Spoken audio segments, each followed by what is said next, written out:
about something in the morning, and the Lord woke me up with a dream. I'm just trying to remember this so I can go back, and I hope this ministers to somebody. I was back in my first calling. Currently now I'm a book author and a hairstylist, and I've been asking God in my heart, am I doing the right thing? Am I doing what you want me to do? Am I going the right way? And I had a dream that I returned to my first calling, which was preaching. I'm a prophet and a seer. I've had dreams like this since I was a child, just as far back as I can remember. And I dreamt that I was preaching, and the theme was, the time is now. It's now. Do what God has called you to do now. I don't remember the scripture reference. I specifically remember opening my Bible and saying, the time is now. Right now. Just no more waiting, no more hesitating. Do what God has called you to do now. And when I looked up, I was preaching to 1,000 people. Half the people were gone. They wanted to go eat. I talked to an associate pastor that was standing next to me. We were standing on the grass. We were barefoot, standing on a hill like Jesus used to do. And I asked her, where did all the people go? And she said they went to go eat. They went to go do other things while the service is going.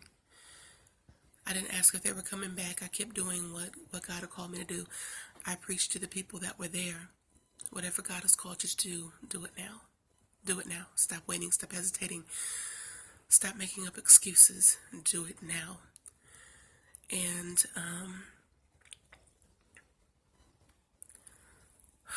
there was a pool. We were using it for baptism, and it was right in front of us.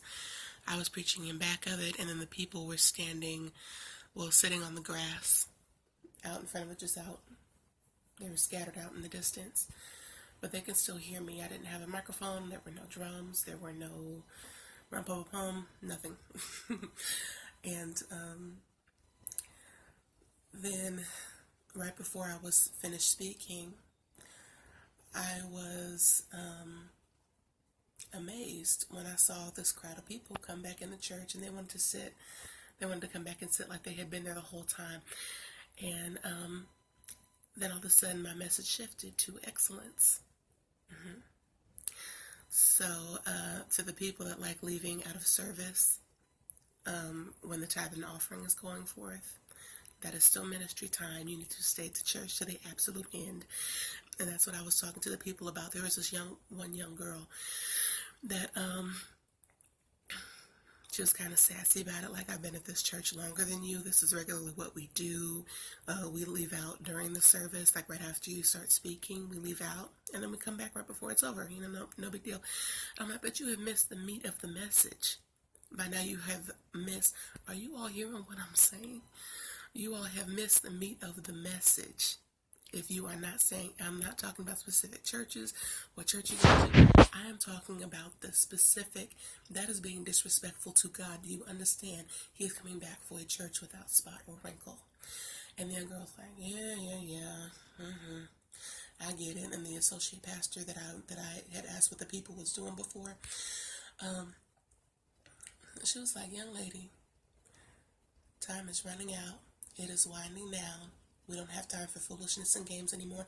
If you can't sit through a church service, what kind of church are we representing to people around us? What kind of church are we representing to God? How are we showing God how we really worship Him?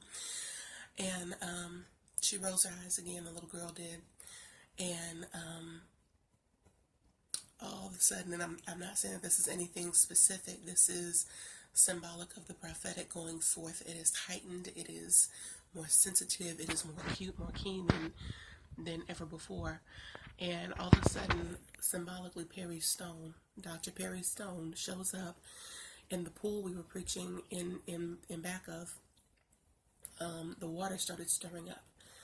And it started circling and circling, and Dr. Stone said, "This is it. Are you ready?" Yeah. Yeah. I'm like, oh my gosh, this dream is so beautiful, so amazing. I felt like I was partially stepped into heaven. This dream is so beautiful.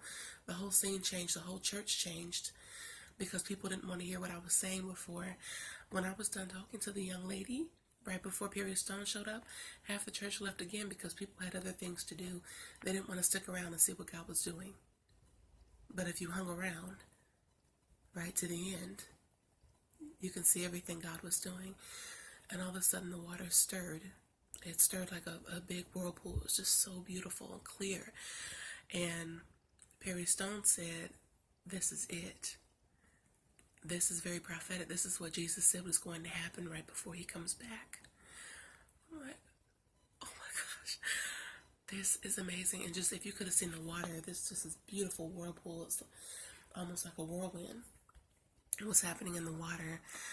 And I don't know where this stands yet symbolically. I just woke up.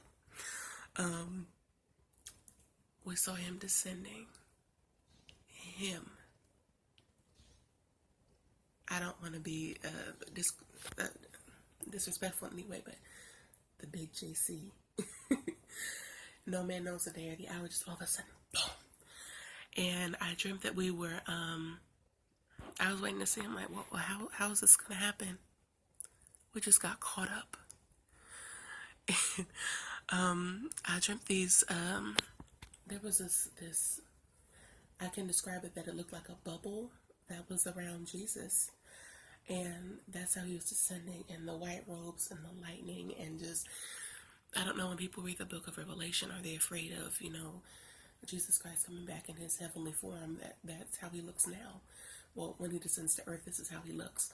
How John described in the book of Revelation about the lightning and his clothes were just dazzling white. They were so beautiful. And when he descended, he descended kind of, it almost looked like a vessel that was, like he was wrapped in a bubble. And, but it was the glory of the Lord. It wasn't a bubble. That's just how I can describe it. And all of a sudden, the same bubble that was around him developed around us, and we got caught up. And then my alarm woke me up. And I thought, this was no ordinary dream. This was a call. And I'm sitting here mind blown, messed up. Usually, that's how these dreams, these experiences leave me. And what do we do now? If you need to come back, to the extent that you need to come back, if there was a point in time where you were just like, I am a wonderful prayer warrior, prophetic, you're evangelistic, I'm sorry, come back. Come back. Stay motivated. It's time. The time is now.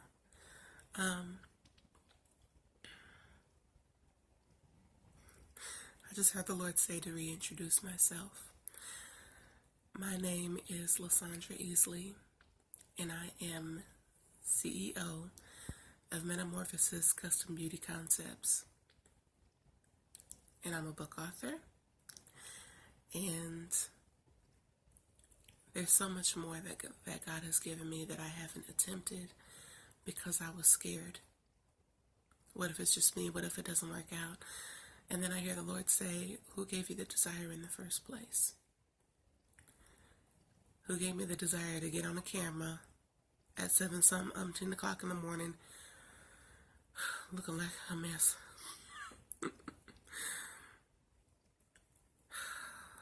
Get ready, saints. Get ready. A thought that I had right before Jesus came back in my vision experience is, am I ready? What have I been doing all this time? There's no excuse for not being ready and not doing what God told you to do.